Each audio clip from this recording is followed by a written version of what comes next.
नमस्कार, इट्टर वॉइस में आपका स्वागत है। मैं हूँ आपका मेज़बान दिलीप पंडिता। आज का शो शुरू करने से पहले मैं आज अपने खास मेहमानों का आपको इंट्रोडक्शन करा दूँ। हमारे मेहमान हैं आज श्री बाबू सिंह जी, जो पहले डेमोक्रेटिक मूवमेंट से एमएलए बने थे 2002 में। उसके बाद उन्होंने अपने एक और फोरम बना दिया नेशनल मतलब एक nature forum nature nature nature Mankind friendly global nature party. Mankind friendly global party. तो आज ये इनके चेयरमैन हैं। दूसरे हमारे साथ है राकेश काचरू जी, जो किसी तारीफ के मोहताज नहीं है, क्योंकि आज हम पहली बार अपने बाबू सिंह जी से इंट्रोडक्शन करा रहे हैं लोगों की। बाकी मैं अपने व्यूवर्स से रिक्वेस्ट करूंगा कि मैक्सिमम इस चैनल को शेयर करें, सब्सक्राइब करें और लाइक करें। अगर आपको हमारा कन्वर्सेशन अच्छा लगता है तो प्लीज इसको सब्सक्राइब करें और शेयर करें। तो सबसे पहले हम शुरुआत करते हैं बाबू सिंह जी से। बाबू सिंह जी, आपका बहुत बहुत धन्यवाद कि आप हमारे शो में आए। आपने हमारे शो में आज 4 चाँद लगा दिए। आपका बहुत जी बहुत स्वागत है हमारे शो में।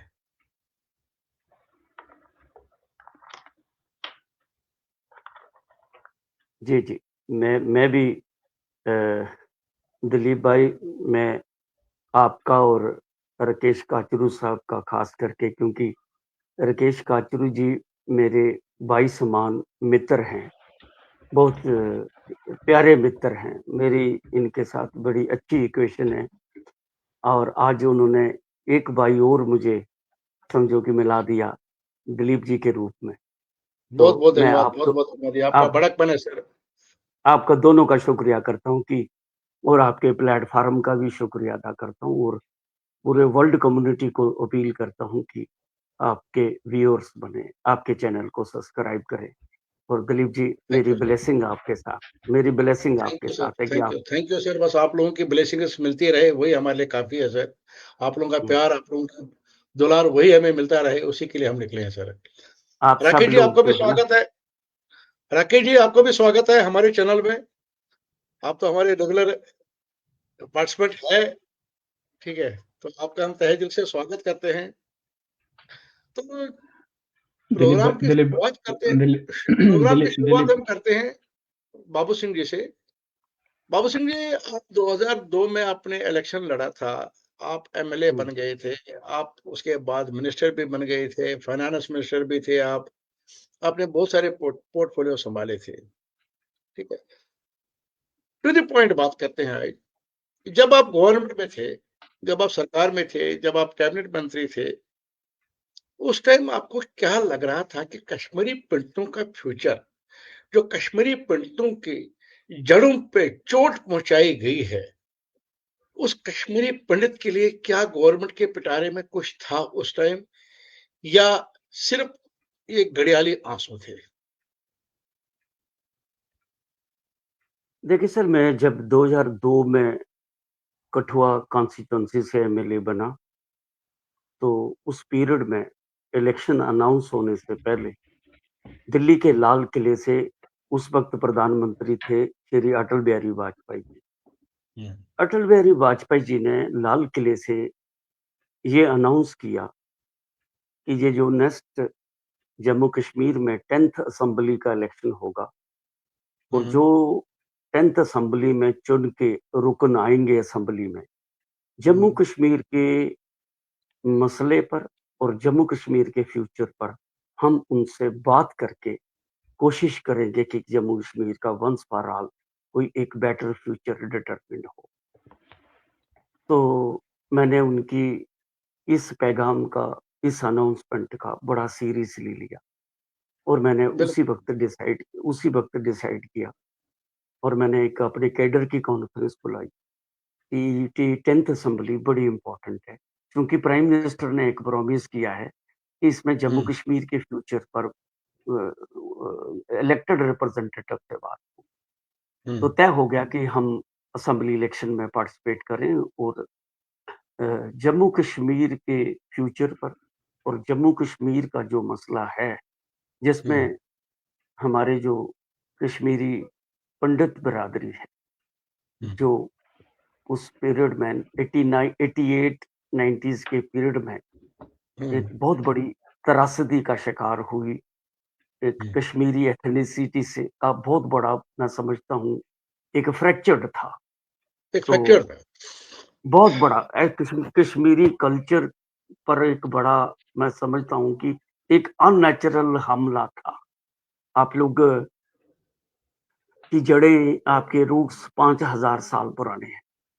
आपको कोई चाहे भी आपको सेपरेट नहीं कर सकता। तो मैंने सोचा कि मैं एक रोड मैप जम्मू कश्मीर की असेंबली में रखूंगा, और फिर मैंने तय किया कि कठुआ के 10,000 लोग मुझे अप्रूवल दें तो मैं एमएलए का इलेक्शन पार्टिसिपेट करूं। यकीन माने कि मैं वो कठुआ में वोटर कॉन्फ्रेंस बुलाई एक बड़े मैदान में, और वहां 10,000 नहीं, वहां 16,500 लोग आए जिन्होंने मुझे अप्रूवल दिया। और मुझे अप्रूवल दिया कि आप हमारी तरफ से कैंडिडेट हो। डेमोक्रेटिक मूवमेंट की तरफ से मेरा प्रपोजल आया, लेकिन मुझे मैंडेट 1 महीने में जनता ने दिया, 16,500। बिल्कुल जी, बिल्कुल। आज उस वक्त मैंने एक 1.5 घंटे का जनता को एड्रेस करते हुए कहा कि मेरे पास एक विस्तार से एक डिटेल नैरेटिव है, रोड मैप है जम्मू कश्मीर पर। अगर मुझे आप एमएलए बनाओगे, जम्मू कश्मीर में परमानेंट पीस, जम्मू कश्मीर के एक बेटर फ्यूचर, इस मसले का हल, जो मिस गवर्नेंस है उसको कैसे एड्रेस किया जाए, जम्मू कश्मीर के जो टोटल कॉस्मोपॉलिटन सोसाइटी है उसकी लाइफ, बेटर लाइफ हो उसके लिए। तो आप यकीन माने कि मुझे उस रैली को लेके मैं जब पहुंचा तो मैंने फार्म भरा, और मेरी लास्ट रैली मेरे पास कोई पैसा नहीं था। मैंने पूरी कैंपेन ना, एक स्कूटर था मेरे पास। ओह ओह ओह ओह, मतलब क्या, एक स्कूटर पे जिसने कैंपेनिंग की और एमएलए बन गए, it is not a joke. I think we lost बाबूजी। बाबूजी वो फ्रीज हो गए उनका video. So maybe he has to join again. एक मिनट, हाँ, वो आ रहे हैं। Just keep it like this. एक मिनट।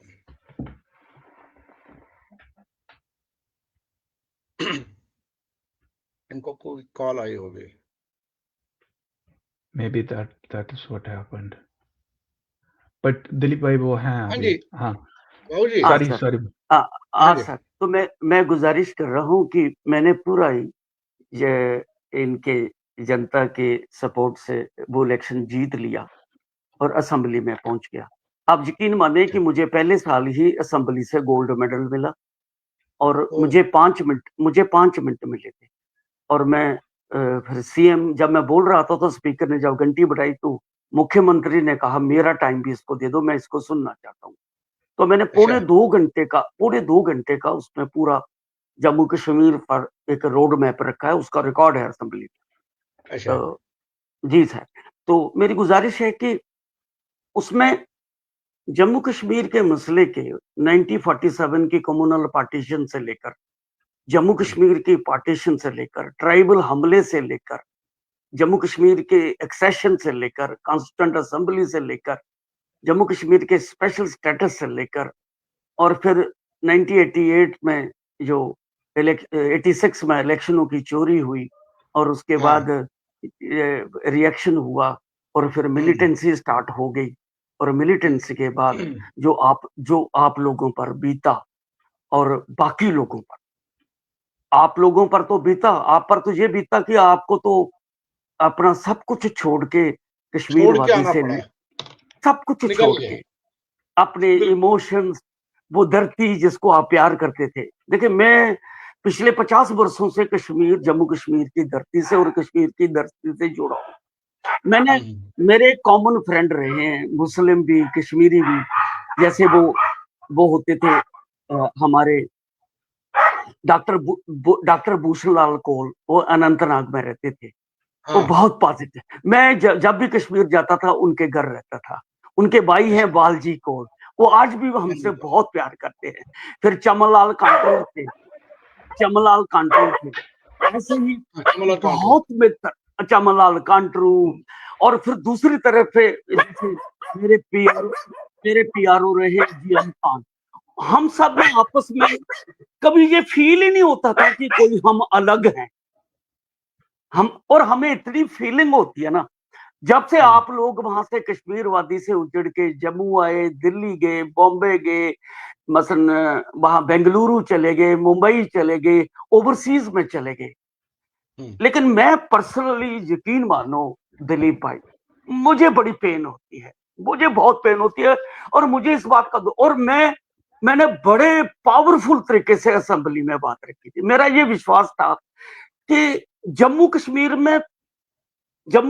में पीस कायम होगा तो आप लोग और जो बाकी लोग वहां से माइग्रेट हुए हैं, जो मुस्लिम कम्युनिटी के लोग भी जो है ना, बहुत से मुस्लिम कम्युनिटी के लोग भी जो है, देखो ये जब जिसके हाथ में बंदूक आ जाती है और कम्युनल शख्स के ना, उसमें कुछ नहीं होता, वो सबको किल करता है। कोई हिंदू मुस्लिम नहीं है, बिल्कुल। उन्होंने सबको किल भी किया और बहुत से लोग डर के भागे भी। तो लेकिन क्वेश्चन है कि आप लोग तो बुरी तरह से उजड़ गए ना। लेकिन दुख इस बात का, मैंने जो वहां प्रपोजल रखा था कि पीस तभी हो सकता कि जब हम जम्मू कश्मीर के ये जो हिस्ट्री जो हमारी त्रासदी है ना सब कॉन्टिनेंट में, पहले 2 नेशन थ्योरी के बेसिस पे कम्युनल बंटवारा हुआ जो अननेचुरल था, हाँ, जिसमें 10 लाख लोगों के कत्ल हुए, हिंदू मुस्लिम सिख के। जी। फिर जम्मू कश्मीर में का हमला हुआ, फिर उसका बंटवारा हुआ, मीरपुर, मुजफ्फराबाद, पुंचेरी में वहां लाखों लोग माइग्रेट हुए, कत्ल हुए। फिर जम्मू की धरती में कितने लोग मारे गए, तो बंटवारा हुआ। तो ये हमारी ट्रेजेडी जनाब, हमारी ट्रेजेडी तो वो पीछे से शुरू हुई है। और अब कितनी और कीमत दी। मैंने कहा कि इसको एड्रेस करो वंस फॉर ऑल। ये अनप्रोडक्टिव है, ये लड़ाई गलत है, ये रास्ता गलत है, इसको बंद करो और हम मिलजुल के रहे। देखिए हमारे जेनेटिक कोड सेम है, हमारा पास्ट सेम है, हमारे roots Indus valley civilization, Harappa और मोहनजोदाड़ो सिविलाइजेशन से हमारे रूट। बेशक हम हिंदू मुसलमान है, लेकिन हमारे अगर जेनेटिक कोड है। अच्छा, मैं ना जब काचरू साहब से बात करता हूँ और जीएम खान से बात करता हूँ, आप यकीन माने ब्रदर, मैं 0.5% भी फर्क नहीं समझता। जितना इमोशनल मेरा भाई काचरू भाई है ना, इतना स्वीट, इतना ही जीएम खान मेरा भाई स्वीट। जैसे सिक्के के 2 पहलू, मुझे 2 पहलू भी नहीं नजर आते हैं। और इसलिए मुझे बड़ा, लेकिन बदकिस्मती ये हुई है कि इस मसले को बड़ा कॉम्प्लेक्स मसला हो गया, बड़ा मिस हैंडल हो गया ना। और एक ग्लोबल पावर्स का ये मैं समझता हूं कि एक डिजाइन का अड्डा भी बन गया है। वो पीस हम चाहते हुए भी वो पीस को नहीं होने देते, क्योंकि उनकी वेपन इंडस्ट्री जो है, उनका जो जम्मू कश्मीर एक मेन बोन ऑफ कंटेंशन बन गया है इंडिया पाकिस्तान के बीच। तो ये वो सोचते हैं कि ये लड़ते रहे और इनकी आर्म रेस चलती रहे और हमारे वेपन बिकते रहे। लेकिन उसकी वजह से ये हुआ है कि हम सब पिस रहे हैं, सारे ही पिस रहे हैं, सारे, और बड़ी कीमत दे दी है। और आप लोगों का तो मैं सुनता हूँ, मुझे इतनी फीलिंग होती है कि हम सब पॉलिटिशियन फेल हो गए। हमने दिल्ली लेवल पे, मनमोहन सिंह जी के लेवल पे भी, फिर वाजपेयी जी के लेवल पे भी, फिर अब मोदी जी के भी 12 साल होने वाले हैं। हमने बड़े वादे किए, बड़े सब्ज बाग दिखाए, लेकिन हम वापस एक इज्जत के साथ, डिग्निटी के साथ, कहते हूँ कि एक कॉमन एथनिसिटी से जो आप लोग जुदा हुए थे, वहां एक सेम और डिग्निफाइड तरीके से आपकी सेटलमेंट होनी चाहिए थी, वो नहीं हो पाई। देखिए कन्फ्रंटेशन को आप नहीं बाबू सिंह, इसमें एक बार मैं यहाँ पे रोकना चाहता हूँ।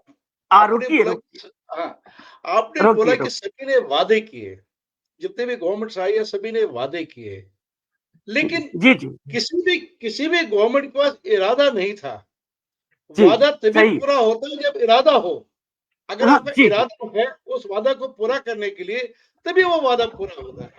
लेकिन यहाँ पे नहीं, इरादे देखिए की कमी थी, यहाँ पे इरादे की कमी थी। अब मैं थोड़ा आपको रोकूंगा, फिर आप मुझे रोके और मैं आपको। मेरी अर्ज है दिलीप भाई और काचरू भाई, असल बात यह है कि वादे के साथ साथ, अच्छी नीयत के साथ साथ आपका पर्सपेक्टिव, आपका अप्रोच और आपका मौक़िफ़ जो है, आपका नजरिया भी दुरुस्त होना चाहिए। सिर्फ आपकी सिर्फ नीयत काम नहीं करती।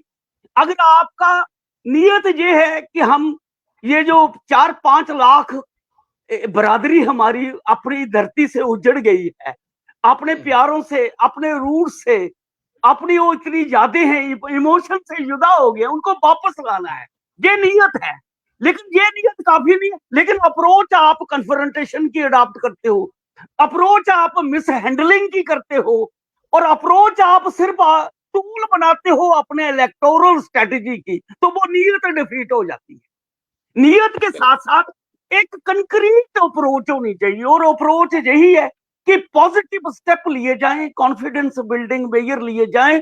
और मैं ये समझता हूं कि केंद्र सरकार और ये मौजूदा जो भी सरकार है, उनको ये कंस्ट्रक्टिव काम करना चाहिए कि आप जो लोग आए हो ना, और कश्मीर की जो मेजॉरिटी है ना, मुस्लिम मेजॉरिटी, ये उनके कंधों पे जमादारी है, ये उनके कंधों पे जमादारी है कि उनका परिवार बिछड़ गया है कश्मीर की धरती से, और ये हिस्ट्री उनके कंधों पे जमादारी सौंपती है कि वो उनकी एक कलेक्टिव वॉइस निकले कि हमारा जिस्म का अंग जुदा हो गया है, जिसका एक टुकड़ा जम्मू में है, एक टुकड़ा दिल्ली में है, एक टुकड़ा मुंबई में है, एक टुकड़ा बेंगलुरु में है, एक टुकड़ा मुंबई में, एक टुकड़ा ओवरसीज में है। माँ का बच्चा घर में वापस नहीं आए तो माँ सोती नहीं है। तो मैं ये समझता हूँ कि सरकारों को छोड़िए, आप सरकारें तो अपनी डिजाइन करती हैं, लेकिन मैं आपके चैनल के माध्यम से पूरे जम्मू कश्मीर के लोगों को, पूरे बरसबीर के और खास करके कश्मीर वादी की जो मेजॉरिटी है, ये उनके कंधों पे जिम्मेदारी है कि अपने बच्चों को, अपने बुजुर्गों को, अपने भाइयों को अपने दिलों में बसाए, उनको कहें आप आ जाइए वापस, हम आपकी रक्षा करेंगे।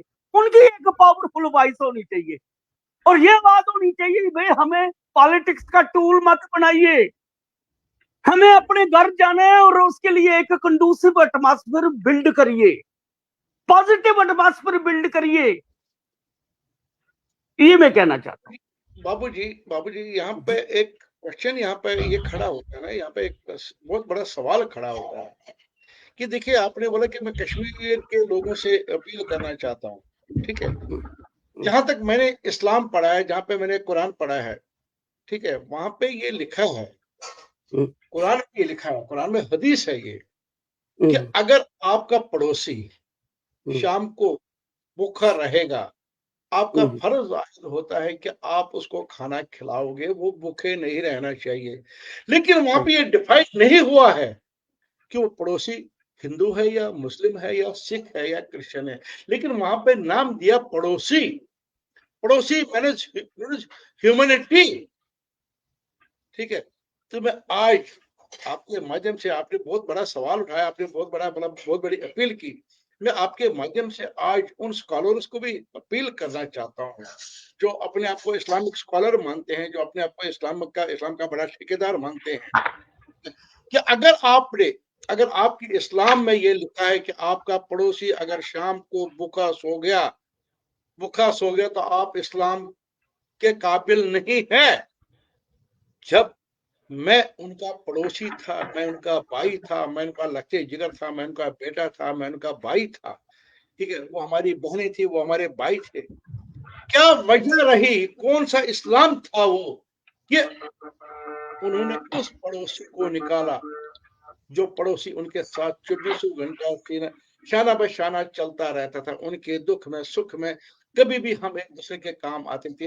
ये कौन सा इस्लाम 1987 1988 में ये कौन सा नया इस्लाम वजूद में आया कि जो एक्चुअल इस्लाम है, जो एक्चुअल कश्मीर में इस्लाम, जो मतलब मैं देख के आया हूँ, जो वो बचपन से देख के आया हूँ, ठीक है, उस इस्लाम में तो कहीं हिंदू मुस्लिम था ही नहीं, उस इस्लाम में तो कहीं पड़ोसी तो था नहीं।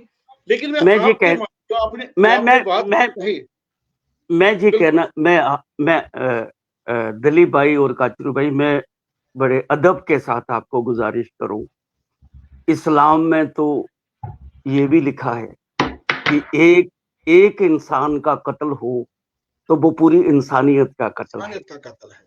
Yes. सिर्फ एक टिक्का लाल टपलू का कत्ल ले, जब वो सैकड़ों लोग जो कत्ल हुए, जब वो हजारों लोग वो दूसरे कम्युनिटी के, अपनी कम्युनिटी के उन्होंने कत्ल कर दिए मुखबरी के नाम पर, बिल्कुल। तो वो तो जो आप एक पड़ोसी की बात आप करते हो, ये भी उसका एथिक्स है इस्लाम का।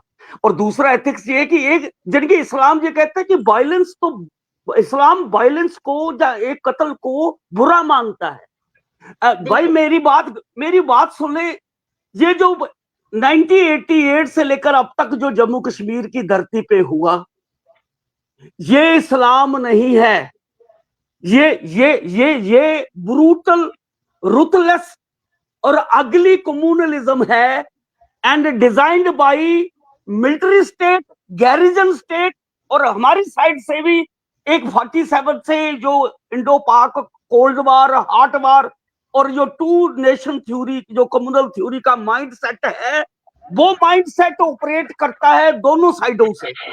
और उस वजह से ना इस साइड पे कोई कहे कि ये जो आज हमारी साइड पे हो रहा है ये कोई धर्म नहीं है, ये कम्युनलिज्म है, और ये कोई इस्लाम है नहीं।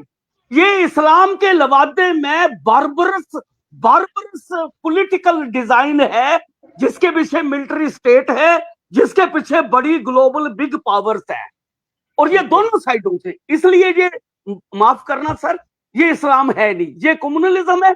अगर इसको कोई ये डिफाइन करे ये इस्लाम है, तो मैं उसको गुजारिश करूंगा प्लीज रिविजिट करें इस्लाम। ओके दिलीप भाई, राकेश भाई, राकेश भाई देखो, अभी आज हम बाबा सिंह जी को लेके आए हमारे डिबेट में, बहुत इन्होंने आंखें खोली हमारी, ठीक है। जो उन्होंने कहा, आप क्या कहना चाहते हैं, आप बाबा सिंह जी से सहमत है? अगर सहमत है तो कहां तक सहमत है, अगर नहीं है तो क्यों सहमत नहीं है? क्योंकि आप भी वही विक्टिम हो, मैं भी वही विक्टिम हूं, ठीक है। सो दिलीप भाई, यहाँ पे हम विक्टिम कार्ड न खेल के एक सीधा, अभी इन्होंने बोला कि आप कन्फ्रंटेशन नहीं ले रहे हो, लेकिन मेरे लिए being a Kashmiri Pandit, being a patriot by born, I am patriot, ठीक है। क्या मैं उस डेमोक्रेसी का, जो सो कॉल्ड डेमोक्रेसी हमारे हिंदुस्तान में है, क्या मैं उसका विक्टिम हूं? क्या मैं उस सेक्युलरिज्म का विक्टिम हूं, जो secularism state to state change हो जाता है, जो democracy state to state change हो जाती है? गुजरात में आप बोलते हैं भाई दारू पीना मना है, दारू बैन है, हरियाणा में आप दारू चालू करते हैं, कश्मीर में आप दारू चालू करते हैं, शराब चालू करते हैं, ठीक है। तो वो डेमोक्रेसी जो हमारे स्टेट टू स्टेट चेंज होती है, जो सेक्युलरिज्म जो हमारा स्टेट टू स्टेट चेंज होता है, गांव टू गांव चेंज होता है, आप क्या कहेंगे इसके बारे में? सो दिलीप भाई, जस्ट फॉर कंटेक्चुअल बैकग्राउंड, थोड़ा बहुत मैं बाबा सिंह के बारे में थोड़ा बताऊंगा आपको। बाबा सिंह जी को मैं I think early 2000, first half of 2000 से जानता हूँ, आई हैव बीन। और उस टाइम जब जानता हूँ, I think Baba Singh ji power minister थे, कांग्रेस में भी थे, पोर्टफोलियो में थे, और ये आते थे सर्किट हाउस में श्रीनगर में, कश्मीर में हम होते थे। और इनकी सादगी इतनी होती थी कि ये उस टाइम भी, अभी भी आप देखोगे, उस टाइम की भी बात कर रहा हूं, ये रेडियो हाथ में उठा के फिर न्यूज सुनते थे। नहीं, मैं बाबा सिंह जी को उस टाइम से जानता हूं, ठीक है सर। नाउ अभी जो ये हमारी कन्वर्सेशन हो रही है, what we have to understand, जब हम इसमें रिलीजियस की बात करते हैं, obviously religious has been a big time factor in Kashmir, because Kashmir जो कौम है, फॉर वट एवर रीजन्स, ये जे&के स्टेट का ही हाल है ऐसा। जम्मू में हो सकता है कम हो, लद्दाख में कम हो, बट कश्मीर में जो लोग हैं, because they have been conditioned in such a manner, और उसके हम मोस्टली जो फर्स्ट ब्लेम करते हैं वो हम पाकिस्तान करते रहते हैं, बट पाकिस्तान से ज्यादा I think after 70 or 78 years, whatever has been since independence, we have to do an introspection from our internal. हमें अपनी तरफ से ज्यादा देखना है, right? कश्मीर की जो हालत हुई है वो वहां के पॉलिटिक्स से, इतने सालों के पॉलिटिक्स की कंडीशनिंग से हुई है, वहां के लोगों की कंडीशनिंग से हुई है, right? I think what I am trying to say here is कि इस चीज को समझना बहुत इंपॉर्टेंट है if we have to move forward. और आज की डेट में Babu Singh ji, you are right, अगर आप देखोगे प्रॉब्लम को समझने की कोई कोशिश कर ही नहीं रहा है। कश्मीरी हिंदूज के साथ तो let me park the larger Jammu and Kashmir for a minute, और अगर मैं स्पेसिफिकली कश्मीरी हिंदुओं के साथ बात करूं, ये अनप्रेसिडेंटेड ट्रेजेडी है। ये ऐसे हिस्ट्री में इसकी कोई देयर इज नो एग्जाम्पल ही नहीं है। कोई मेजॉरिटी किसी नेशन का खुद ही बेघर हो गए, पिछले 35 साल से बेघर हैं हम, and we have been humiliated, abused to the extent जो which is unimaginable। अभी जो सरकार चल रही है पिछले 12-13 साल से, whatever time it is, what is that they have done? वो ग्राउंड पे तो कुछ नहीं कर पा रहे हैं ना। अभी कश्मीर की ऐसी सिचुएशन है, कश्मीर में जम्मू का हिंदू जा नहीं पा रहा है। बाबू सिंह जी, आप ज्यादा बोल सकते हैं उसके बारे में। कश्मीर में हिंदुस्तान के हिंदू बसा नहीं पा रहे हैं, और कश्मीर में जो अब बचे कुछ 20-30-40 हजार हिंदू जो कश्मीरी हैं, जो जाना चाहते हैं, जो मार्जिनलाइज्ड है, who are living a life of uncertainty and no hope, उसके लिए कोई बात ही नहीं कर रहा है। So what kind of situation is going on. और अब इसका जो सेकंड पार्ट है, अभी आप रिसेंट लद्दाख का देख लो।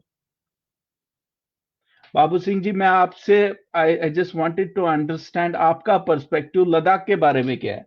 जो अभी लद्दाख में आप इतने बड़े स्कॉलर को, जिसकी रिनाउंड पूरे ग्लोबल एक पहुंच है, people recognize him for his contribution, उसको जेल में डाल दिया, उस पे PSA लगा दिया। आई थिंक बाबू सिंह जी, मेरे को आपका रिसेंट का नहीं पता, but I learn you were also part recently, आपके साथ भी हुआ। ये सब हो क्या रहा है, व्हाट इज गोइंग ऑन? और इस कंटेक्स्ट में as a Kashmiri Hindu global diaspora से, मेरे जैसे हिंदू के लिए आप क्या बोलेंगे? What is the option? We have been pushed to the extreme wall. हमारे लिए रास्ता क्या है सर?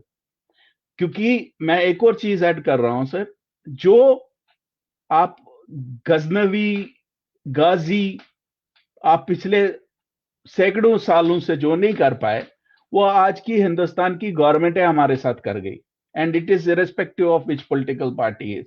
इनफैक्ट जो आज की डेट में पॉलिटिकल पार्टी है, मोदी साहब है, इन्होंने जो जुल्म हम लोगों पे किया कश्मीरी हिंदुओं पे, दैट इज, ये अनइमेजिनेबल है सर। आप जगती में जाइए, दिलीप भाई हैं, आप एक बार इनके पास जाइए सर, वहां देखिए लोगों की हालत क्या है। ये इट्स नॉट अबाउट मनी, ये पैसे से ज्यादा इंपॉर्टेंट है जो दर्द है। Unless and until you put a burial to this, आप इसको एड्रेस करोगे, ये दर्द कैसे निकलेगा सर? I think this is my perspective. We have been more victim, and it is time for us to understand कि हम विक्टिम कहां पे ज्यादा हुए हैं। आप जहादियों का जो वो कर रहे हैं कश्मीर में, या जो उन्होंने किया, they were by design supposed to do that. That was organically, वो origin से ही डिजाइन था, तो उन्होंने करना था। वो बचाने का काम किनका था? एंड मैं अब आपको बताऊं बाबू सिंह जी, मैं आपको पॉइंटेड क्वेश्चन पूछता हूं। मैं अभी I am sitting in Canada, right, and we have a diaspora which is like, Kashmiri हिंदुओं का अभी काफी है, वी आर वेल एस्टैब्लिश्ड, एक साइजेबल सेक्शन है।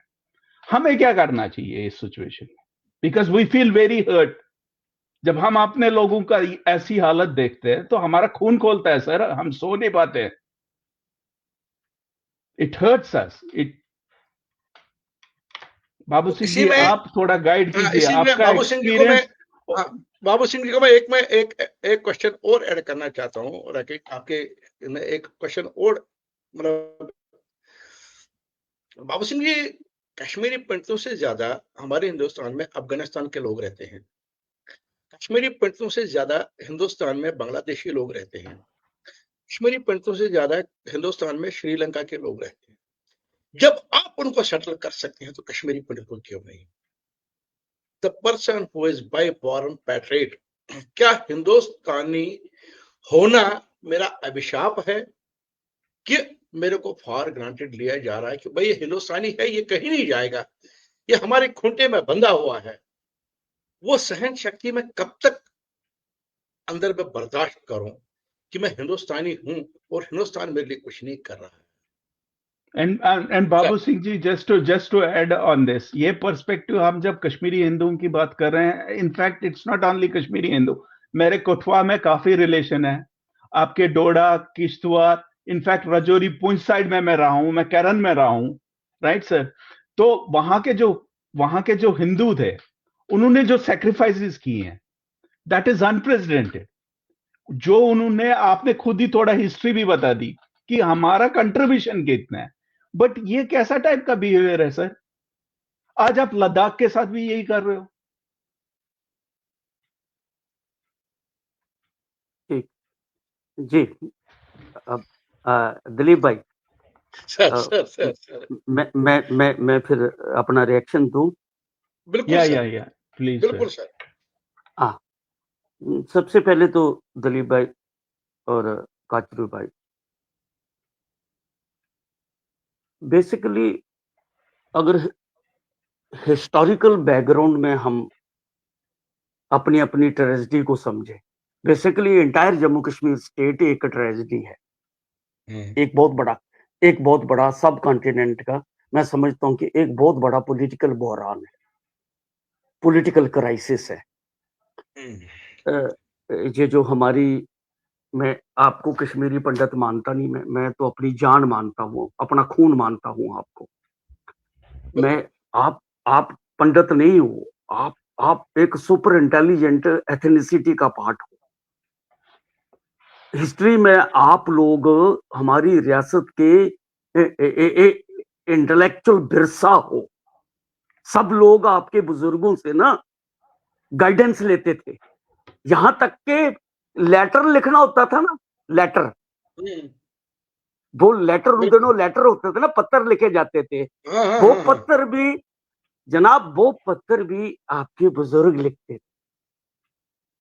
ठीक है, आप देख लीजिए ना कितना इंटरकनेक्शन था पास्ट में और कितना कंट्रीब्यूशन था।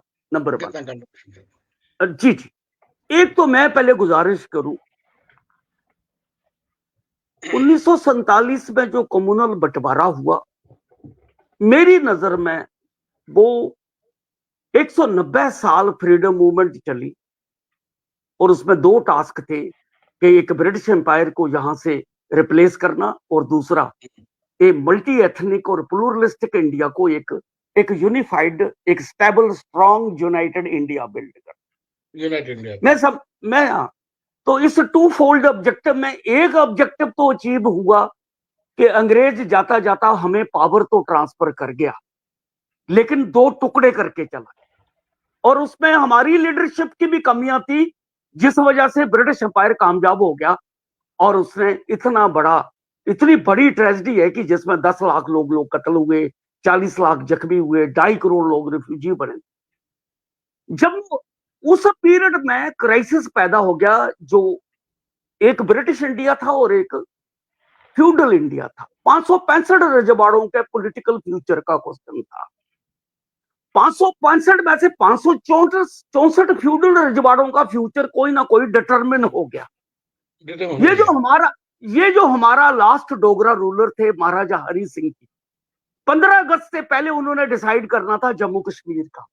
ब्रिटिश एम्पायर ने उसके सामने 2 ऑप्शन रखे थे, इधर यू जॉइन इंडिया और यू जॉइन पाकिस्तान।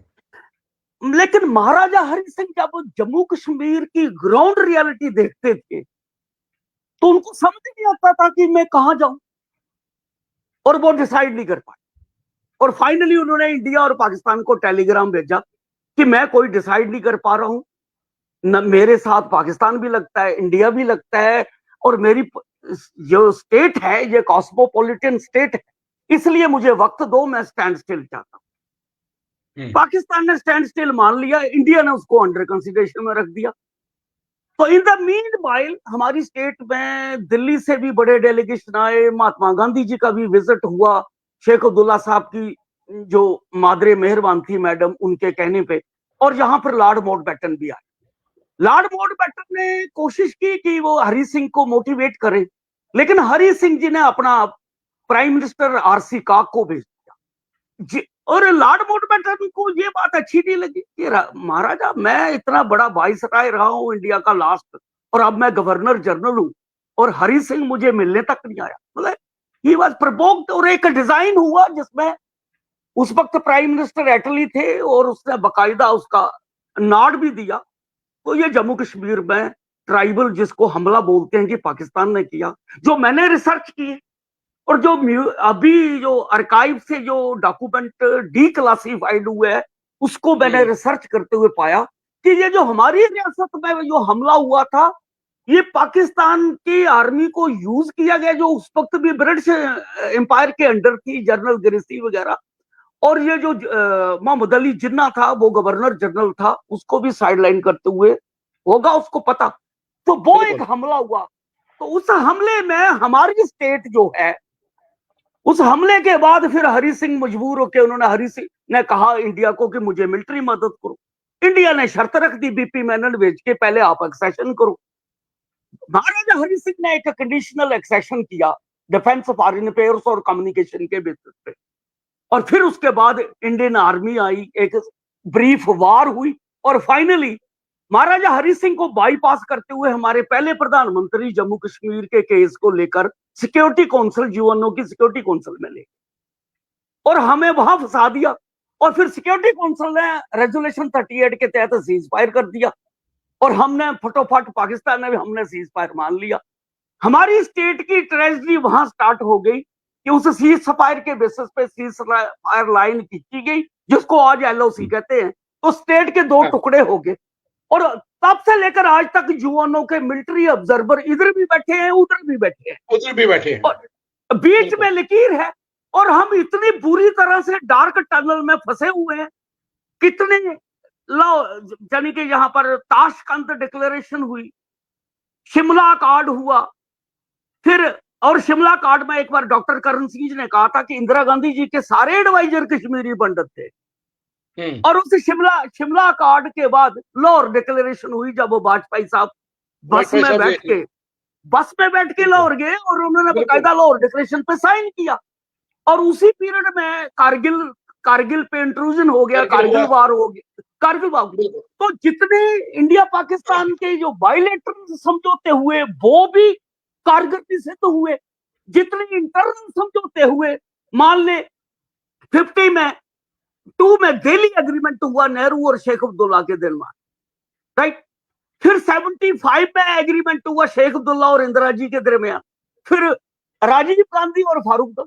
ये इंटरनल और एक्सटर्नल कोई एग्रीमेंट जो है वो कामयाब नहीं। और फाइनली सूरत ये बन गई, कि जम्मू कश्मीर के अंदर इतनी मिसहैंडलिंग इसकी हो गई, और उसका कुल जमा कम्युलेटेड रिजल्ट ये निकला, यहां जम्मू कश्मीर में मिलिटेंसी और काउंटर मिलिटेंसी का दौर शुरू हो गया। उसका इंटरनल काज भी है, इंटरनल हमारी गलतियां, इंटरनल काज भी है, और उसका एक्सटर्नल काज भी है। 40 वर्ष रूस और अमेरिका की कोल्ड वार जो सुपर पावर्स की थी ना, पाकिस्तान अमेरिका के साथ और हम रूस के साथ, और ये हमें लड़वाते रहे, उनके वेपन बिकते रहे, और ये हमें लड़वाते रहे, और हमारा कुछ नहीं बना। और आज हम फंसे हुए, और उसमें कई ट्रेजेडियां हुई। कितने देखो, जो कश्मीर की खबरें देखे ना, 10,000 लोग आज भी मिसिंग है जिनका कोई पता नहीं है। कितने जेलों में, कोई पता नहीं है, कितने जेलों में कोई पता नहीं है। बात को फोकस करें, उसी ट्रेजेडी का एक पार्ट ये है कि हमने अपने ही किस्म का एक पार्ट काट दिया, या काटने में किया। वो ये किया, वो जो कट्टरपंथी इस्लामिक नैरेटिव है ना, कट्टरपंथी इस्लामिक ग्रेटर इस्लामिक स्टेट बनाने का जो नैरेटिव अडॉप्ट किया जम्मू कश्मीर के अंदर, और वो स्पॉन्सर्ड बाई मिलिट्री जियाउल-हक के पीरियड में खास करके जो स्पॉन्सर्ड किया गया, पहले JKLF के रूप में, फिर HM के रूप में, फिर और कई किस्म के अल्लाह टाइगर्स वगैरह के रूप में। बिल्कुल जनाब, मैं अपने दोनों भाइयों के माध्यम से फोकस हमारा है कि हमारी ये जो कश्मीरी पंडितों की बरादरी, जो हमारा खून है, हमारा, हम एक हैं, ये इज्जत मान से अपने घर में वापस कैसे सेटल हो सके। आज की डिबेट का फोकस ये है। लेकिन क्या करें, जब इतने वोलाटाइल सूरत एग्जिस्ट कर रही हो तो हम कैसे। जनाब, अभी पिछले दिनों देखो ना, वो बेचारा, वो मेडिकल शॉप थी एक कश्मीरी पंडित भाई की, गोली मार के मार दिया। कभी किसी मजदूर को मारा जाता है, हमें समझ नहीं आती कि ये गेम प्लान क्या है। अभी अभी पहलगाम में, फिर पुलवामा में, तो ये ब्रदर, ये कह के भी इस माहौल में तो कैसे आप लोग वापस जाओगे? नहीं जा सकते वापस। पहले तो एक कोई सीज फायर हो, कोई पीस हो। एक सवाल मेरा, पहले मैं काचुर साहब का भी जवाब दे दूं। एक तो काचुर साहब ने कहा कि हमारी मिसहैंडलिंग हुई, जम्मू की मिसहैंडलिंग, अब तो लद्दाख को ये मिसहैंडल कर रहे हैं। बिल्कुल सहमत हूं, काचुर साहब ठीक कह रहे हैं, ये कर क्या रहे हो। अब मैं ठीक कर लूं कि वो पब्लिक सेफ्टी एक्ट नहीं, वो जो डोडा का MLA है वो बोलता है, मैं उससे सहमत नहीं हूं जिस स्टाइल से वो बात करता है, लेकिन उसकी सजा ये थोड़ी है कि आप उसको PSA लगा के अंदर कर दो। एक सिटिंग MLA को आपने अंदर कर दिया PSA लगा के, वो अभी तक छूटा नहीं है। उसकी सुनवाई, आज भी सुनवाई थी उसकी हाई कोर्ट में। अब ये जो सोनम वांगचुक है सर, ये तो एक सोशल एक्टिविस्ट है, एनवायरमेंटलिस्ट है, और ये बड़ा प्रो इंडिया था, और फिर ये सारा पाकिस्तान गया, वहां भी मोदी जी की बड़ी तारीफ करता था। और लेकिन इसने दो गलतियां कर दी। एक, उसने कहा भाई 90 किलोमीटर का वो जो प्लेटो है, आप अडानी ग्रुप को वहां पर सोलर पावर के लिए क्यों दे रहे हो? ये लद्दाख का जो फ्रजाइल इकोसिस्टम है ये डिस्टर्ब हो जाएगा। दूसरा उसने कहा कि देखिए, हमारे जो ग्रेजिंग एरिया थे, जिसमें हमारे गडरिए बेड़े लेकर, जब बाकी बकरियां लेकर वहां जाते थे, वो वहां जा नहीं पाते, वो जा नहीं पाते। इसका मतलब है कि चाइना ने हमारी टेरिटरी को कैप्चर किया है, जिसको हम मानते नहीं है कि हमारी टेरिटरी ले ली है। ये दो बातें जब डिस्क्लोज हुई। तीसरा, ये वांगचुक जो है, उनको मैं ये कहता हूं कि जो लद्दाखियों ने शुरू से स्टैंड लिया था ना कि यूनियन टेरिटरी, कश्मीरी डोमिनेट करते हैं, कश्मीरी डोमिनेट करते हैं, ये उनका स्टैंड ही गलत था। अरे जम्मू कश्मीर स्टेट जो है एक डार्क टनल में अभी फंसी हूं, अब इसे आप टुकड़े टुकड़े टुकड़े टुकड़े करते हो। Ladakh separate, Jammu separate, Kashmir separate. ये जम्मू कश्मीर इतनी सेंसिटिव स्टेट है, इसकी डिवीजन करना काउंटर प्रोडक्टिव है। ना ये इंडिया के इंटरेस्ट में, ना ये पाकिस्तान के इंटरेस्ट में, ना ये जम्मू कश्मीर के इंटरेस्ट में। इसलिए लद्दाख, अब उनको समझ आ गई कि यूनिटी कुछ नहीं होती, वो तो सेंटर का एक टूल बन जाती है। अब उन्होंने कहा जी हमें स्टेट दे दो। फिर धीरे धीरे करते वांगचुक सोशल एक्टिविस्ट से जब वो पॉलिटिकल मूवमेंट में शामिल होने लगे, तो उनको लगा यार ये, तो उसको फिर उन्होंने नेशनल सिक्योरिटी एक्ट के तहत गिरफ्तार करके उसको राजस्थान में जोधपुर की जेल में बंद किया। जो गलत है, जो काचुर साहब उसको निंदा करते हैं, मैं भी उसको कंडेम करता हूं कि सोनम वांगचुक की गिरफ्तारी, जब बाकी लोगों की गिरफ्तारी गलत है, उन सबको रिलीज किया जाना चाहिए, NSA विड्रॉ करना चाहिए, और लद्दाख के लोगों के साथ बैठ के मीनिंगफुल डायलॉग से जो उनके जायज कंसर्न है सुनना चाहिए। जहां तक स्टेट का ताल्लुक है, अभी 80 लाख जम्मू और कश्मीर वालों को स्टेट नहीं मिली, तो वो स्टेट का चैप्टर तो पूरी स्टेट के क्वेश्चन पर है। लेकिन जो उनके लद्दाख के, करगिल के, लेह के जो कंसर्न है उसको एड्रेस किया जाए, वो करना चाहिए। लेकिन ये जो तरीका है, ये तो सर 47 से हमारी इतनी सेंसिटिव स्टेट को मिसहैंडल किया जाता है, और इस मिसहैंडलिंग से सर कुछ नहीं अचीव होगा, बर्बादी के सिवाय कुछ हासिल नहीं होगा। इसलिए मैं ये तो जो आप कह रहे थे, मेरा यहाँ पे सवाल खड़ा हो रहा है, यहाँ पे मेरे ज़हन में एक सवाल खड़ा, मैं आपका डिबेट मतलब बड़ा चुपचाप सुन रहा था।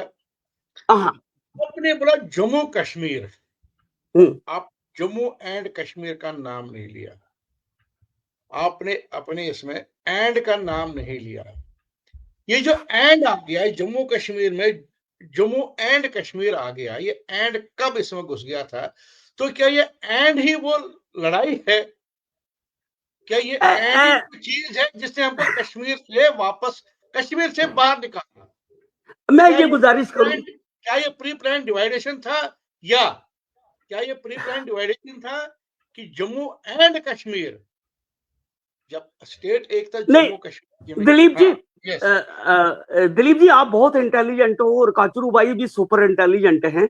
नहीं नहीं लेकिन थोड़ा पिछले 50 वर्षों से मैं जम्मू कश्मीर, इंडिया और साउथ एशिया और वर्ल्ड की स्टडी कर रहा हूँ। 50 वर्षों से। मैं जब छोटा था ना, when I was the student of 9th class, तो I have started my political journey as a revolutionary. वो अभी भी तो मेरी आप हैं। 50 पिछले 50 वर्षों की जो मेरी स्टडी और रिसर्च है, उसके मुताबिक ये है कि मैं जम्मू कश्मीर की जो बैकग्राउंड है ये है कि 5000 साल हिस्ट्री है कश्मीर की, और इतनी ही 5000 साल की हिस्ट्री है जम्मू की, जम्मू के डोगरों की या जम्मू, राइट? बिल्कुल। और फिर तीन तीन एम्पायर जहां जम्मू कश्मीर में आए। पहला एम्पायर मुगल एम्पायर आया, दूसरा एम्पायर जो है वो पठान आए, और तीसरा एम्पायर है वो जो सिख आए लाहौर दरबार से, महाराजा रणजीत सिंह के पे लाहौर दरबार, राइट सर? ये तीन जम्मू कश्मीर को समझ रहा है तो 5000 साल की कश्मीर की पूरी हिस्ट्री, 5000 साल की जम्मू की हिस्ट्री, और फिर लद्दाख की अलग से हिस्ट्री। लद्दाख, ये तीनों ही अलग अलग बैकग्राउंड है इनके एवोल्यूशन। तो जब गुलाब महाराजा हरि सिंह के जो थे ना पुरख गुलाब सिंह, ये महाराजा रणजीत सिंह की फौज में एज ए सिपाही भर्ती हुए थे। तो 1808 में उन्होंने जम्मू को भी कैप्चर कर लिया, फिर वाया जम्मू को कश्मीर भी कैप्चर कर लिया। जम्मू से जो रेजिस्टेंस आती थी, खास करके मियां डिड्डो का ग्रुप था, वो रेजिस्ट करता था सिख रूल के खिलाफ, वो उनको टैक्स नहीं कलेक्ट करने देता था। तो महाराजा रणजीत सिंह जी ने अपना बेटा खड़ग सिंह को जम्मू का इंचार्ज बनाया, लेकिन वो कामयाब नहीं हुआ। फाइनली उसने अपनी पॉलिसी चेंज की, तो उसने सोचा कि कोई डोगरा जो है उसको आगे निकाला जाए। तो ये गुलाब सिंह जी उसकी फौज में थे, धीरे धीरे तरक्की करते करते ये उनके जनरल बन गए थे। तो महाराजा रणजीत सिंह जी ने 1822 में जम्मू की जगीर, जम्मू का राजा बना दिया गुलाब सिंह को, एक वैसल स्टेट के तौर पर, right sir?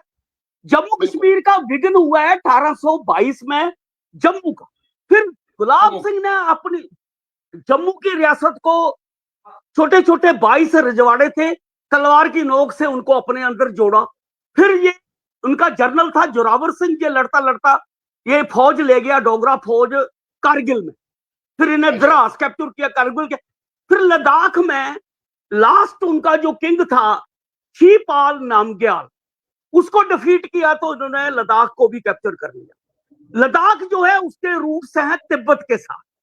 Tibet 10th century में तिब्बत का एम्पायर कोलैप्स हुआ था, तो उनके ही वंशज का एक नीमा गौन को ये उसके फादर ने ये लद्दाख की टेरिटरी वगैरह दे दी, तो नीमा गौन ने लद्दाख को बसाया था। फिर 1834 में लद्दाख जो है ये पार्ट बन गया जम्मू कश्मीर का, जब जोरावर सिंह ने इसको कैप्चर कर लिया। फिर गिलगित बल्तिस्तान वगैरह। अब आ जाएंगे 1839 में रणजीत सिंह की डेथ हो जाती है और लाहौर दरबार कमजोर होना शुरू हो जाता है। फिर लाहौर दरबार की कोई गलती होती है, तो इसका ज्यूरिसडिक्शन थी पंजाब में माझा और दोआबे तक, मालवा रीजन इनके अंडर नहीं था। ये कहीं क्रॉस करते हैं बाउंड्री वगैरह, तो उससे क्या होता है, मालवा रीजन में ब्रिटिश एम्पायर जो ईस्ट इंडिया कंपनी थी उनका डिफेंस पैक्ट था। तो 1846 में फिर ईस्ट इंडिया कंपनी और लाहौर दरबार के बीच एंग्लो सिख वार होती है, और इस पर सिख हार जाते हैं। तो ईस्ट इंडिया कंपनी उनको जुर्माना लगाती है, वार इंडेमनिटी 2 करोड़ की, वो देते नहीं। तो 1846 में वो कश्मीर इंक्लूडिंग गिलगित बल्तिस्तान और हजारा वगैरह जो हैं, वो एक लाहौर ट्रीटी के तहत वो ईस्ट इंडिया कंपनी को दे देते। और फिर ईस्ट इंडिया कंपनी 16 मार्च को कश्मीर को अमृतसर ट्रीटी के तहत गुलाब सिंह को 75 लाख नानकशाही रुपए में गुलाब सिंह को कश्मीर दे देती है, अलॉन्ग विद 12-13 शर्तें थी कि डिफेंस की जरूरत पड़ेगी तो डोगरा फौज को इस्तेमाल किया जाएगा, फिर कोई ट्रेड ट्रीटी थी कि फॉरेन में ट्रेड करना होगा तो पूछा जाएगा, वगैरह वगैरह। तो उसके बेसिस पे फिर ये कश्मीर जो है ये फिर गुलाब सिंह के एम्पायर का पार्ट बना। इस तरीके से जम्मू, फिर लद्दाख, फिर कश्मीर, इस तरीके से जम्मू लद्दाख कश्मीर, पहले तो तिब्बतहा भी बोलते थे। बेसिकली ये नाम पुराना है। आपको मालूम है कि फ्यूडल जमाने में कोई स्टेटें किसी रूल पर थोड़ी बनती थी, कोई एथनिटिक बेस नहीं होता था, एथनिसिटी का कोई कल्चर बेस नहीं होता था। वो तलवार की नोक पे अपने एम्पायर को एक्सपेंशन करते थे। ये कश्मीर को उन्होंने एक ईस्ट इंडिया कंपनी से परचेज कर लिया। तो कश्मीर में तो इसका 1846 में ही इसका विरोध शुरू हो गया था कश्मीर में, जो ऑर्गेनाइज्ड वे से 1931 में कल्मिनेट होना शुरू हो गया था शेख अब्दुल्ला की लीडरशिप में। तो मेरी अर्ज है कि ये पुराना नाम है, वैसे तो इसका नाम हिमालयन स्टेट होना चाहिए था। तो अब तो सूरत ये है कि अब स्टेट 48 में जब सीज फायर हुआ तो पीओजे के जो पुंछ रजौरी का हिस्सा है और गिलगित बल्तिस्तान, वो तो पाकिस्तान के कंट्रोल में है, उनके पास है। जम्मू लद्दाख और कश्मीर बीच में लकीर है। अब तो ये डिवाइडेड आउट है। मैं ये कहता हूं भैया 1947-48 में जम्मू कश्मीर का बंटवारा गलत था। अब जो 2019 में आपने लद्दाख को सेपरेट कर दिया और अगला प्लान आपका जम्मू को सेपरेट करने का है, ये मत करो, ये मत करो। पहले एंटायर जम्मू कश्मीर स्टेट जो फंसी हुई है डार्क टनल में, इसका कोई पॉलिटिकल फ्यूचर बेटर वे से सेटल करो पहले। सर जी यहाँ पे एक सवाल खड़ा होता है, अभी आपने बोला कि अभी जम्मू को भी अलग कर देंगे, यहाँ पे एक सवाल खड़ा होता है, मेरे ध्यान में एक सवाल आ रहा है जी। जब 370 हटा, इन्होंने मतलब एक पार्टी का नारा था, एक विधान, एक निशान, एक संविधान। ठीक है, एक संविधान भी लागू हो गया, एक निशान भी लागू हो गया, लेकिन ये एक विधान क्यों नहीं लागू हो रहा है? नहीं हुआ लागू। एक मिनट, ये एक विधान लागू क्यों नहीं हुआ? एक विधान इन द सेंस कि अगर आप बोलते हैं राइट टू लिव, आपके एक विधान में आता है right to live, right to education, ठीक है, राइट टू फूड, जो हमारी बेसिक एमिनिटीज है, राइट टू लिव। मैं उसी पे आता हूं कि राइट टू लिव मेरा जीना कहाँ है? राइट टू लिव में मेरा मरना भी आता है, राइट टू लिव में मेरी चिता भी आती है, मेरी वो चिता आती है जहां पे मेरे को मुख्य अग्नि दी जाएगी। मेरे को उस चिता से भी महरूम रखा गया, उस चिता से भी मेरे को महरूम रखा गया। तो वो राइट टू लिव मेरे पर कहाँ अप्लाई होता है? I think दिलीप भाई, वो राइट टू लिव मेरे पर कहाँ पे अप्लाई होता है? वो दिलीप भाई होगा कि जब मैं अपनी उस पैतृक गांव में जहां मेरा जन्म हुआ था, जो मेरी बर्थ प्लेस है, ठीक है, जो मेरे एंसेस्टर जहां पे पैदा हुए थे, ठीक है, जब मुझे उस चिता पे लगाया जाएगा, मुख्य अग्नि दी जाएगी, तब मेरा वो राइट टू लिव कंफर्म हो जाता है। इसमें आपका भाई, राकेश भाई बोलना चाहते हैं। राकेश मैं एक सेकंड सर, जी नहीं बोलिए, आपको सुनना हूं, मैं आपको सुनना चाहता हूं भाई। बाबू सिंह जी, आप देखिए, अगर आप JNK की हिस्ट्री वेरी रिसेंट लेंगे ना, जब पार्टीशन हुआ, जब हमारे महाराजा हरि सिंह जी ने डिक्लेरेशन वो साइन किया, राइट, उसके बाद हाउ ट्रेजिक इट इज। हमारे जो महाराजा थे, जिनकी एक लेगेसी है, डोगरों की लेगेसी है, उनको एक्साइल में डाल दिया। सही, बिल्कुल सही। आप समझ सकते हैं।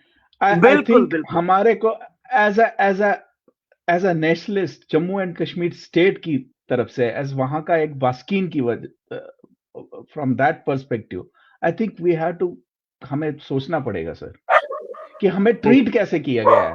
ये उस टाइम नहीं है। अब उसके बाद आप कश्मीरी हिंदुओं पे आओ, पूरे हिंदुस्तान में इसको एज अ वेपन करके, वोट बैंक करके एक्सप्लॉइट किया। बीजेपी 1988 में 2 सीटें थी, if I am not mistaken sir. पिछले इलेक्शन में 400 तक आ गई, जी जी राइट।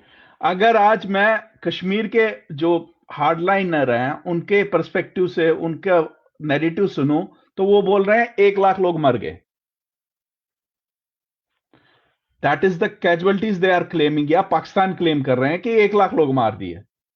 गवर्नमेंट का डाटा 40-50 हजार बोल रहा है। जी जी ठीक है सर, हमारा जी तो है ही है 5 लाख तो हम बेघर हुए ही हुए। हम्म, ठीक है sir, and at the end of the day अभी भी आप इसको प्रॉब्लम नहीं मान रहे हो, एंड आप खाली प्रोपेगेंडा चला रहे हो ये सब नॉर्मल है, नॉर्मल है, we are moving towards normal. Normal सी कहां पे है, कैसे है? नॉर्मल सी तब होगी ना सर जब आप वहां के बस्किनों को बसाओगे और सही उनको ये एक पॉइंट है, कश्मीरी हिंदुओं का बसना is, it's not important now for अभी जो मार्जिनलाइज बचे हैं बाबू सिंह जी। मेरे हिसाब से there is a section with in Kashmiri Hindu community who have moved on, वो आगे मूव हो गए हैं, जबकि होना नहीं चाहिए वो, राइट। इट शुडंट सही happen because at the end of the day वो लैंड है, वो हमारे हजारों सालों का इतिहास है। We सही shouldn't let it go that way. Because if we let it that go, Kashmir is a litmus test for India के लिए। अगर कश्मीर को आप ठीक नहीं कर पाए तो जो कश्मीर में होगा वो रेप्लिकेट होगा आपके length and breadth of India को। तो सही वहां पे बिल्कुल जो माइंडसेट, जो आज की जो पॉलिसी चल रही है ना, जिस माइंडसेट से जा रहे हैं, मैं इसको sir profit and loss culture बोल रहा हूं। It's a money oriented culture. आप corporate culture. Corporate culture basically ये बनिया कल्चर है। आप हर चीज में नफा और नुकसान देख रहे हो। जैसे मोदी साहब बोलते हैं ना सर, उनकी हर बात में नफा और नुकसान होता है। वैसे दुनिया चलती नहीं है sir, that is not how world operates. उसकी बहुत बड़ी एग्जांपल हुई जो अभी पाकिस्तान के साथ हमारा कन्फेडरेशन हुआ इंडिया का, जो अभी रिसेंटली हुआ, राइट। उसको अगर आप इंडियन मीडिया के हिसाब से, प्रोपेगेंडा के हिसाब से देखोगे तो इंडिया विक्ट्री विक्ट्री पूरी दुनिया को बता रहा है। बट अगर आप वेस्टर्न वर्ल्ड में आओगे यहां पे और यहां का मीडिया देखोगे, it's the other way around. आप ट्रंप का पर्सपेक्टिव देखोगे, it is totally different, right. It's a perspective, it's a war of narratives. तो इस नैरेटिव के चक्कर में, this is what I feel, unless and until you get and stress and address this problem, you may end up next Ukraine for, जैसे Russia के लिए Ukraine एक मुसीबत बन गया ना सर, बिकॉज यूक्रेन इज, वो अपने दम पे तो कुछ कर नहीं रहा है, वो तो इधर उधर का इकट्ठा करके कर रहा है ना सर। That is what is going to happen, Pakistan will become next Ukraine for India. सही So understand this seriousness of this issue because we are against time. आप मेरे को बाबू सिंह जी बताइए, कश्मीर को आप नॉर्मल बना सकते हैं ऐसे जो पाथ पे अभी जा रहे हैं? जेएंड के स्टेट को आप ऐसे कितनी देर ले सकते हैं?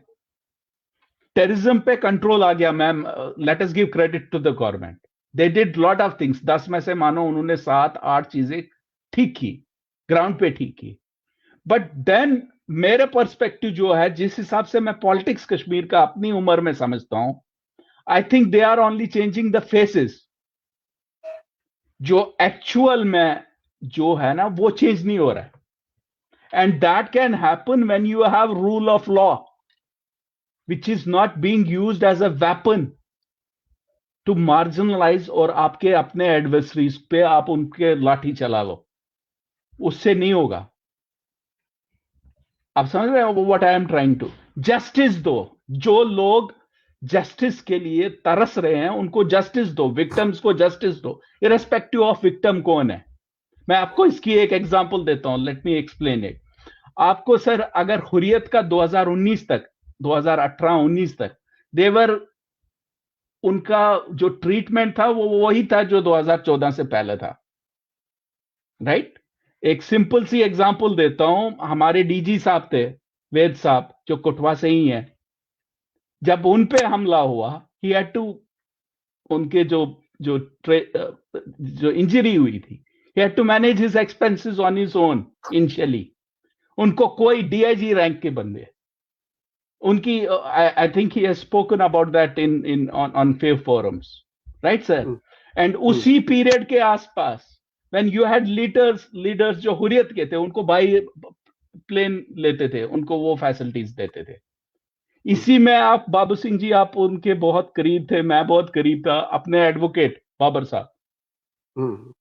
पता चला क्यों मारा उसको? कत्ल हो गया उनका।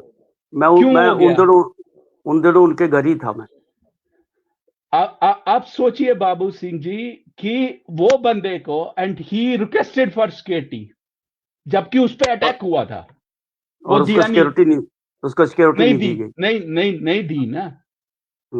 तो वो एक छोटी सी एज में शहीद हो गया। क्या, किस लिए हुआ? Maybe his perspective, he was vocal. Otherwise if you see आप, देयर आर लेयर्स। आप जब लेयर को खोदोगे ना, जो बंदा सामने गलत दिखता है वो गलत नहीं हो सकता है, जो कड़वा बोलता है वो जरूरी नहीं है कि वो गलत है। अभी कश्मीरी हिंदुओं की पूरी कम्युनिटी, आपने खुद ही बोला, we were kind of intellectuals. पूरे हिंदुस्तान में कंफ्यूजन करा दिया। पूरे हिंदुस्तान में ये कंफ्यूजन है कि कश्मीरी पंडित एक अलग ही कोई नस्ल है, ये पंडित है, ये ब्राह्मण है, इनको इसलिए निकाल दिया, वहां बाकी हिंदू बचे हुए हैं।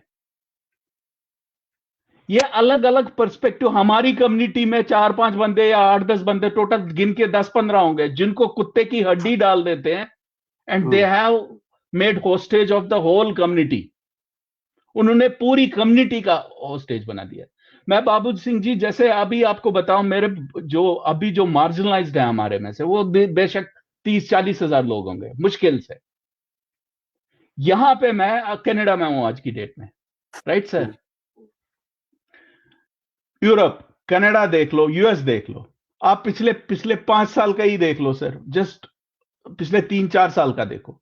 5 मिलियन मतलब 50 लाख लोग यहां पे इमाइग्रेंट हुए, उसमें से रिफ्यूजी और असलम लेकर वो लाखों में। हम 30-40 हजार हुए हैं। जो हमारे साथ जुल्म हुआ, अब तो ये इरेस्पेक्टिव हुआ ना पूरे, I think people of India should also be, they should be ashamed about it।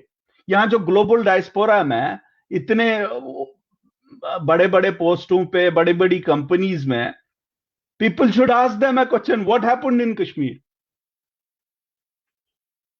यार 1 लाख लोग तुम लोगों ने कब्र में पहुंचा दिए, 5 लाख लोग हिंदुओं को बेघर कर दिया, हमारे में हजारों मार दिए, right? And then you are okay, we are a democracy, we are a secularism, हम एक नेशन है। राकेश जी, ये Babu Singh ji, long story short, आपसे एक क्वेश्चन है सर, अभी हमें क्या करना चाहिए एज अ कश्मीरी हिंदू? आपको, आपकी तरफ से हमारे लिए क्या है? शॉर्ट में दीजिए, क्योंकि टाइम की कमी है, थोड़ा शॉर्ट में। या we'll do it, या जी सर। नो बाबू सिंह जी, एक्चुअली टाइम की कमी नहीं है। द पॉइंट इज, बिकॉज अगर ये लॉन्ग जाएगा तो people may not watch it, right? We can have another kind of a session, because ये आप ही नहीं है बाबू सिंह जी, आप जैसे ही लोग हमारी कम्युनिटी को, JNK को रास्ता दिखा सकते हैं कुछ। मेरी एक ही गुजारिश है भाई, आपके माध्यम से 2-2.5 करोड़ पूरे जम्मू कश्मीर के लोगों को, 140 करोड़ हिंदुस्तान के लोगों को, 25 करोड़ पाकिस्तान के लोगों को, और 200 करोड़ से ज्यादा साउथ एशिया के लोगों को, और 800 करोड़ वर्ल्ड के लोगों को मेरी एक ही अपील है। जम्मू कश्मीर एक dangerous global nuclear flash point है। पोस्ट 47 इसकी लगातार मिसहैंडलिंग हुई है, और आज तक इसकी मिसहैंडलिंग हो रही है, और इसमें ये सारे कितनी हम सबको जो है उसकी कीमत देना पड़े। आपकी पूरी कम्युनिटी को, बहुत से लोगों को इसकी कीमत आज लगातार हम सब लोग, एक रास्ता जो इमीडिएट रास्ता जो मैं गुजारिश करूंगा, एक मैं जहां से ऐलान करता हूं, पहले मैं पाकिस्तान और पाकिस्तान के लोगों को और उस पार के लोगों को और कश्मीर के लोगों को ये कहना चाहूंगा जो मेजॉरिटी में है, जम्मू कश्मीर एक कोई इस्लामिक मुद्दा नहीं है। पहले मेरी इस बात पर गौर करें, जम्मू कश्मीर ना जो इस्लामिक इशू है, ना जो इस्लामिक मुद्दा है, और ना ही जो 1947 का अनफिनिश्ड एजेंडा है, और ना ही ये Jammu Kashmir greater Islamic state के नैरेटिव पे ये कहीं पहुंच सकता है। दूसरा मैं ये कहना चाहूंगा कि जम्मू कश्मीर ना ही ये इसको हिंदू पर्सपेक्टिव से, इंडियन पर्सपेक्टिव से, डोगरा पर्सपेक्टिव से, कश्मीरी पर्सपेक्टिव से, करगिली पर्सपेक्टिव से, लद्दाखी पर्सपेक्टिव से, बुद्ध पर्सपेक्टिव से अगर हम जम्मू कश्मीर को देखते हैं और हैंडल करते हैं, तो जो आज तक 78 वर्षों में हुआ, आगे भी यही होगा, हम कहीं नहीं पहुंचे। मेरा कंसिडर्ड ओपिनियन है कि जम्मू कश्मीर 1947 में जो 565 फ्यूडल स्टेटें थी, उनके पॉलिटिकल फ्यूचर में 564 का पॉलिटिकल फ्यूचर सेटल हो गया। बदकिस्मती से जम्मू कश्मीर स्टेट जो है, इसकी दोनों साइडों से, ब्रिटिश एम्पायर की तरफ से मिसहैंडलिंग से ये स्टेट जो है आज तक एक डार्क टनल में फंसी हुई है। इसलिए ये जम्मू कश्मीर के अनसेटल्ड बेटर फ्यूचर का क्वेश्चन है, ना तो ये हिंदू क्वेश्चन है, ना ये मुस्लिम इशू है, ना ये हिंदू इशू है, ना ये जम्मुआइट इशू है, ना ये कश्मीरियाइट इशू है, बल्कि इंटायर इतनी बड़ी टेरिटरी 2.5 करोड़ जम्मू कश्मीर के स्टेट में, इंक्लूडिंग जो कश्मीरी एथनिसिटी से आप लोग जो बड़ी बेदर्दी से सेपरेट हुए, आप सारी इस क्राइसिस का एक पार्ट हो और ट्रेजिक पार्ट हो। इसलिए हमारी बिगिनिंग ये हो कि हम अपनी नैरो थिंकिंग को, पैरोकियल थिंकिंग को, कम्युनल थिंकिंग को, 1947 से पहले टू नेशन थ्योरी का जो कम्युनल माइंडसेट है उसको तर्क करते हुए डोगरा माइंडसेट से ऊपर उठे, कश्मीरी माइंडसेट से ऊपर उठे, नैरो पैरोकियल माइंडसेट से ऊपर उठते हुए एक ब्रॉड पर्सपेक्टिव की सोच में रखते हुए, ये बहुत बड़ा चैलेंज है। जम्मू कश्मीर ना ये न्यूक्लियर वार करवा सकती है, जम्मू कश्मीर इस पूरे साउथ एशिया को एक पैराडाइज बना सकती है, एक अल्टरनेटिव स्विट्जरलैंड बना सकती है। तो हमारी बिगिनिंग ये हो, मैं बाबू सिंह हिंदू पर्सपेक्टिव से ऊपर उठूं, आप अपने कश्मीरी पंडित के पर्सपेक्टिव से ऊपर उठे। जो कश्मीर में मुस्लिम मेजॉरिटी है, मुस्लिम एंगल से उनका वो धर्म है, लेकिन उस एंगल से जम्मू कश्मीर एक पॉलिटिकल इशू है। अपने उस धार्मिक आउटलुक से जम्मू कश्मीर को ना देखें, ना हैंडल करें, बल्कि आए हम सब जो 2.5 करोड़ जम्मू कश्मीर के लोग हैं, हम आपस में इंटर रीजनल डायलॉग प्रोसेस शुरू करें। हम बात करें जम्मू वाले कश्मीर से, कश्मीर वाले लद्दाख से, हम जम्मू कश्मीर लद्दाख पीओके से, गिलगित बल्तिस्तान से, इंडिया के लोगों से, पाकिस्तान के लोगों से। और मैं आपको बड़ी मुबारक देता हूं राकेश काचरू साहब कि आपने दिलीप भाई के इस चैनल के माध्यम से एक प्लेटफॉर्म प्रोवाइड किया, और मैं कहता हूं कि मैं आपका चेहरा देख रहा हूं, आपकी आंखें देख रहा हूं कि कितना वो दर्द एक्सप्रेस होता है ना, और मैं भी बड़ा इमोशनल हूं, और मैं भी वो दर्द महसूस करता हूं सर।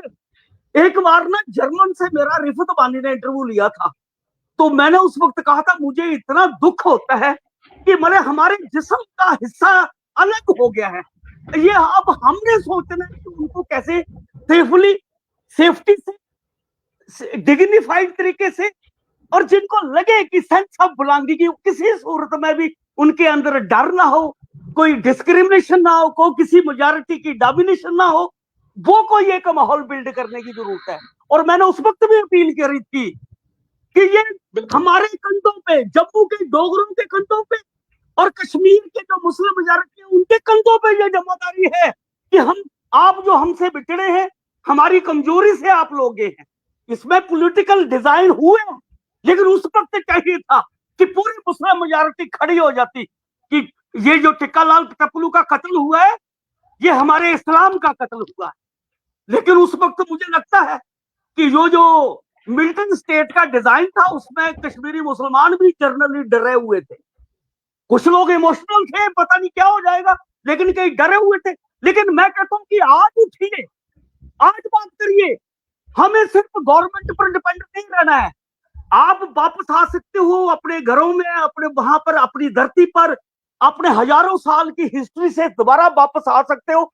देखिए जितने मर्जी आप कनाडा रह लो, अमेरिका रह लो, लंदन रह लो, बेंगलुरु रह लो, बॉम्बे रह लो, लेकिन जो आपके बुजुर्गों की खुशबू तो वहां कश्मीर की धरती पे है ना, है कि नहीं? बाबू सिंह और जी, आप बाबू सिंह जी आपका बिगनिंग, बहुत बहुत मैं ये चाहता हूं कि हम ये सिलसिला जारी रखें, आपस में बात करें। मैं वहां कश्मीर के रहने वाले जितने मेरे दोस्त हैं, चाहे वो जीएम खान है, सलीम गिलानी है, जितने भी हैं, मैं सबको कहूंगा, उनको हम डायलॉग में लाते हैं, बातचीत करते हैं, हम सब बिल्कुल मिलके ना, सब मिलके हम एक अपना कॉमन फ्यूचर जिसमें सबकी डिग्निटी हो, सबको जस्टिस मिले, सबको इज्जत की जिंदगी मिले, सबको प्यार मिले, बिल्कुल सबको हमदर्दी मिले, वही बिल्कुल दौर वही दौर जब कहते हैं कश्मीरी तो एक मुर्गा भी नहीं काट सकता। ये क्या मुर्गा भी नजर नहीं लग गई है कि इतना वायलेंस हो गया है? क्या नजर लगी है कि इतने कत्ल हो गए और हमें दर्द नहीं होती? कहते बिल्कुल वो क्यों? हमारी इंसानियत क्यों खत्म हो गई, क्यों डेड हो गई? उस इंसानियत को हमने मिलजुल के, देखिए अगर आप कहेंगे कि हम सिर्फ कश्मीरी पंडित इकट्ठे होके और फिर कुछ अपना फ्यूचर बना लेंगे, नहीं।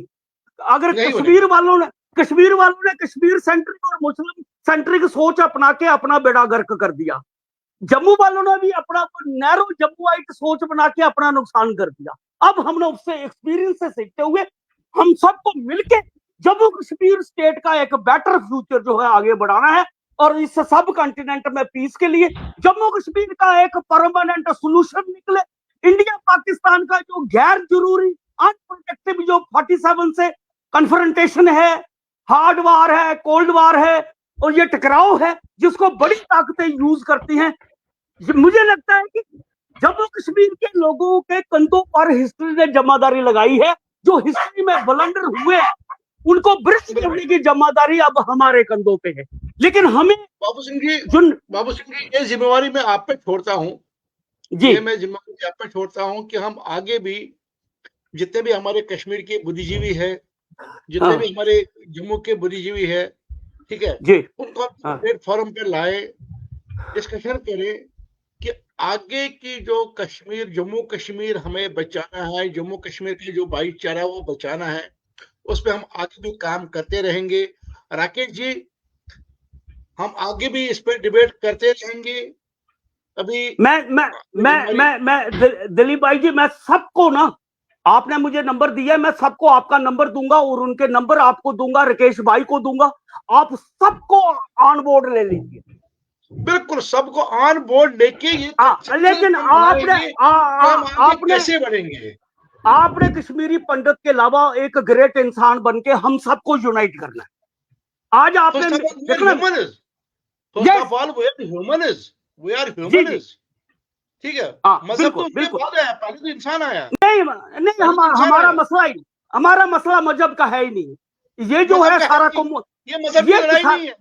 ये कम्युनलिज्म के रास्ते हैं, ये है ही नहीं। हम सब इंसान हैं और हमने इंसान बन के अपने आप को यूनाइट करके इस डार्क टनल से निकलना है और जम्मू कश्मीर का परमानेंट सोल्यूशन निकालना है, परमानेंट पीस कायम करना है। इवन हम ब्रिज बन जाएंगे तो मुझे लगता है कि इंडिया पाकिस्तान की दुश्मनी खत्म करने में जम्मू कश्मीर एक हिस्टोरिकल रोल कर सकता है। अरे कहाँ, अक्ल करो, फर्स्ट वर्ल्ड वॉर यूरोप में भी, इसमें हम जीके पीढ़ी से भी जो ग्लोबल कश्मीरी डायस्पोरा है, ठीक है, उसमें जो हमारे हिंदू भाई है, जो हमारे मुस्लिम भाई है, उनको भी हम लाएंगे, पूरे वर्ल्ड को हम कनेक्ट करेंगे और एक रास्ता निकालेंगे कि हमारा आगे का फ्यूचर कैसा रहेगा। हम इंडिया की सरकार को, पाकिस्तान की सरकार को, जम्मू कश्मीर की सरकार को भी ये अपील करते हैं, दिलीप भाई आपके चैनल के माध्यम से और काचरू भाई की तरफ से, कि हमें रोके नहीं, हमें फैसिलिटेट करें। हम ना तो एंटी इंडिया है, ना एंटी पाकिस्तान है, ना किसी कम्युनिटी के अगेंस्ट है।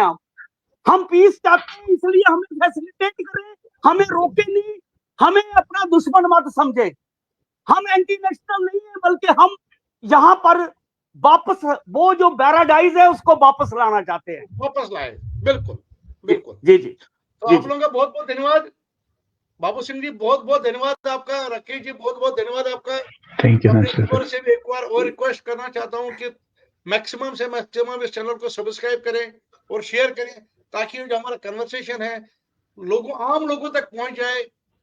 उन जो मतलब जो कश्मीर के लोग हैं, जो जम्मू के लोग हैं, जो मैं उन तक ये साउथ बात एशिया पहुंचे। के मैं साउथ एशिया के 200 करोड़ लोगों को ये अपील करूंगा कि मेरे भाई दिलीप जी का जो चैनल है उसको सब्सक्राइब करें, और जितने भी इस साउथ एशिया के स्कॉलर हैं मेरे भाई के साथ मिलकर बात करें, इस चैनल में आए और इसको सपोर्ट करें और दिलीप भाई को अपना आशीर्वाद भी दें।